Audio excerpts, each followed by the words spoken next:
Students, Namaste. I am once again before you for class 10 students with democratic politics. Today our topic is forms of power sharing. Forms of power sharing. आज का हमारा topic होगा, इसमें हम लोग जानेंगे कि पावर शेयरिंग का फॉर्म्स क्या सब होता है, पावर शेयरिंग किन रूपों में पावर को शेयर किया जाता है, किन फॉर्म्स में पावर को शेयर किया जाता है। थोड़ा इससे पीछे हम थोड़ा जो पास्ट प्रैक्टिस रहा है पावर शेयरिंग का उसको देख लें हम लोग। एंशियंट टाइम में, पुरानी पास्ट, पावर शेयरिंग का कोई कंसेप्ट नहीं होता था। ये माना जाता था कि पावर को एक आदमी के पास ही होना चाहिए या ग्रुप्स ऑफ पीपल के पास ही होना चाहिए, एक जगह पर होना चाहिए, जिससे उसको लागू करने में, उसको इम्प्लीमेंट करने में और क्विक डिसीजन लेने में किसी भी तरह की कोई कोताही ना हो, कोई उसमें जो है सो लेंथी प्रोसेस में ना जाना पड़े। तो ये मान्यता थी पावर शेयरिंग के पीछे में। लेकिन ये जो नोशंस था वो चेंज हुआ with the emergence of democracy. Democracy की इमर्जेंस के साथ ये नोशंस, ये अवधारणा, इसमें परिवर्तन आया। एक बेसिक प्रिंसिपल जो पावर शेयरिंग के साथ था, उसमें कहा गया कि people are the source of all political power. People are the source of all political power. और दूसरी बात, इससे पहले की क्लास हम लोग जाने थे कि power sharing the spirit of democracy. यदि पावर डेमोक्रेसी है तो पावर शेयरिंग उसके साथ होना ही चाहिए।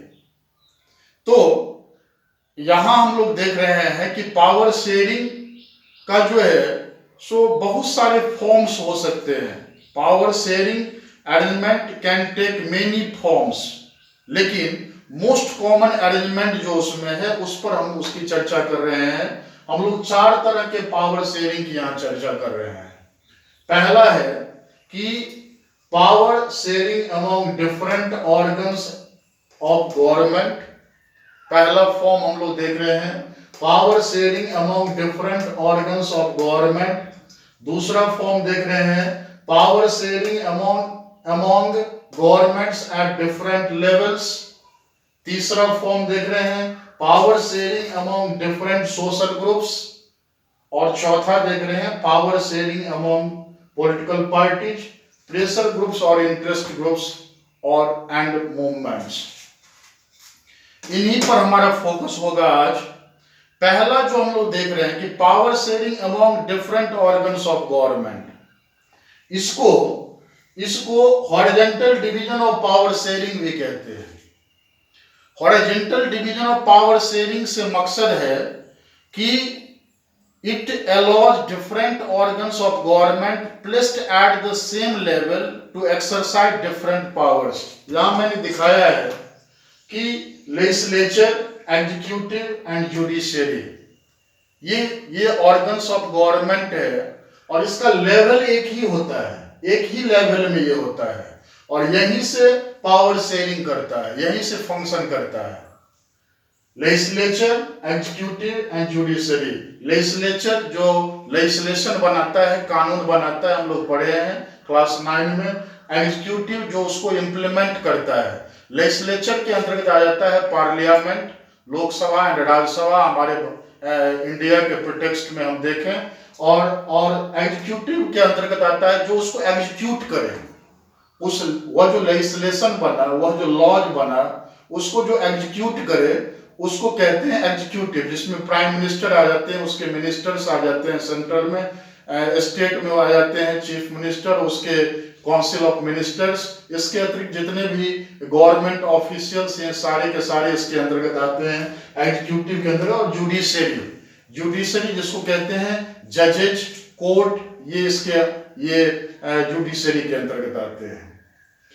तो एक तो इसको horizontal division of power sharing, horizontal division of power कहते हैं, चूंकि यह एक ही लेवल का होता है और वहीं से उसका जो है सो पावर का शेयरिंग होता है, वहीं से वह पावर अपना पावर जो है सो शेयर करता है। इसको इसका दूसरा भी नाम है, इसको कहा जाता है system of checks and balances. System of checks and balances, ये जो पहला फॉर्म है power sharing among different organs of government, इसको कहते हैं system of checks and balances. क्यों कहते हैं इसको system of checks and balances? थोड़ा हम लोग लेजिस्लेचर के अंतर्गत आते हैं। लेजिस्लेचर का काम, जैसे मैंने बताया कि उसका काम होता है लॉ बनाना, मेक लॉज, और एग्जीक्यूटिव का काम होता है उसको इंप्लीमेंट करना। देखिए, एग्जीक्यूटिव उसको इंप्लीमेंट करता है, लेकिन ये जो लॉज लेजिस्लेचर के द्वारा बनता है और एग्जीक्यूटिव के द्वारा उसको एग्जीक्यूट किया जाता है, तो उस कानून को बनाने में, उस कानून में यदि किसी तरह की कोताही होती है तो उसको चेक करने का काम करता है जुडिशरी। कोर्ट उसको उसमें इंटरवीन करता है और उसको चेक करता है कि as per constitutional laws, constitution के परिधि में, सरकमफेरेंस में ये लॉज है और नहीं है, ये देखने का काम करता है जुडिशरी। और एग्जीक्यूशन में यदि किसी तरह की कोताही होती है तो इसको भी देखने का काम करता है जुडिशरी। और आप जानते हैं कि जुडिशरी का जो अपॉइंटमेंट होता है वह होता है एग्जीक्यूटिव के द्वारा। एग्जीक्यूटिव ही जुडिशरी को अपॉइंट करता है और मौका पड़ने पर मेजॉरिटी से इसका इम्पीचमेंट भी कर देता है। इम्पीचमेंट मोशन के तहत, इम्पीचमेंट के तहत इसको पदच्युत भी कर सकता है जुडिशरी को एग्जीक्यूटिव। और लेजिस्लेशन में, माने पार्लियामेंट में इम्पीचमेंट मोशन के तहत जुडिशरी के जो जजेज होते हैं उसको पदच्युत भी किया जा सकता है, हटाया जा सकता है उसके पद से। इस तरह से ये जो तीनों ऑर्गन्स है वह एक दूसरे को चेक करता है और इस तरह से पावर का बैलेंसिंग बना हुआ होता है, इसलिए इसको कहते हैं system of checks and balances. तो पहला फॉर्म था power sharing among different organs of government. दूसरा जो फॉर्म है पावर शेयरिंग का, ये है power sharing among government at different levels. इसको कहते हैं federal division of power. Federal division of power sharing among governments at different levels.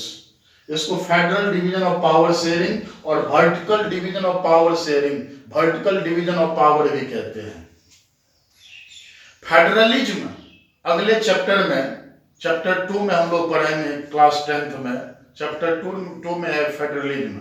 Federalism एक सिस्टम है जिसके अंतर्गत क्या होता है, पावर को शेयर किया जाता है among central authority and different other institutions at province level। तो यहाँ इसका डिस्ट्रीब्यूशन है, ये भी पावर शेयरिंग से जुड़ा हुआ चीज है फेडरलिज्म, संघवाद। इसके बाद इसको कहते हैं फेडरल डिवीजन ऑफ पावर और vertical division of power sharing, ये भी कहा जाता है। वर्टिकल डिवीजन से मतलब है, यहां मैं दिखा रहा हूं कि एक होता है सेंट्रल गवर्नमेंट और यूनियन गवर्नमेंट इन इंडिया।